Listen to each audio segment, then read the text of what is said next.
Ранним утром сотрудники Минприроды и ветеринарной службы отправляются вглубь лесных угодий. Их задача охватить как можно большую территорию. Вместо шприцов специальные приманки, которые нужно разбросать в местах обитания лис, шакалов и других плотоядных. В данный момент сейчас мы разбрасываем в сельском поселении Нестеревское, за речкой, в основном, где обитают хищники, шакал, волк, лиса.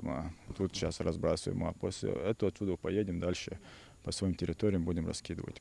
Эти темно-коричневые брикеты с запахом, привлекательным для животных, и есть вакцина рабистов. Внутри съедобной матрицы спрятана капсула с живым ослабленным вирусом. Когда животное разгрызает приманку, вакцина попадает в организм и формирует иммунитет от бешенства. В каждой пачке по 100 доз.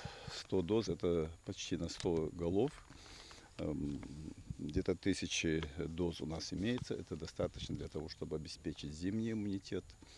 В весенний период еще это будет продолжение этого мероприятия для того, чтобы вызвать у животных иммунитет. Поэтому вакцина, которая таким путем разбрасывается, она практически съедается, потому что есть приманка, она приманка-брикет, поэтому содержит соответствующие дозы для и взрослого, для и молодого животного, чтобы вызвать иммунитет.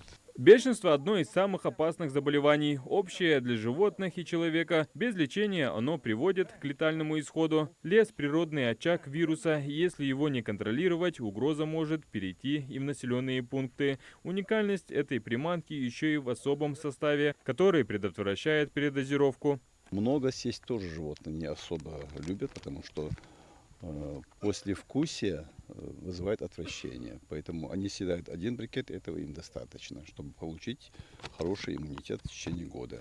Планируется, что такая съедобная иммунизация создаст в Сунчинском лесничестве надежный барьер на пути смертельного вируса и сохранит здоровье всей экосистемы. Таким образом, простая на первый взгляд раскладка кубиков в лесу – это серьезная профилактическая работа на опережение. Она спасает жизни диким животным, домашним питомцам и людям. Адам Гулоев, Акрамат Досхоев, Магаз 24.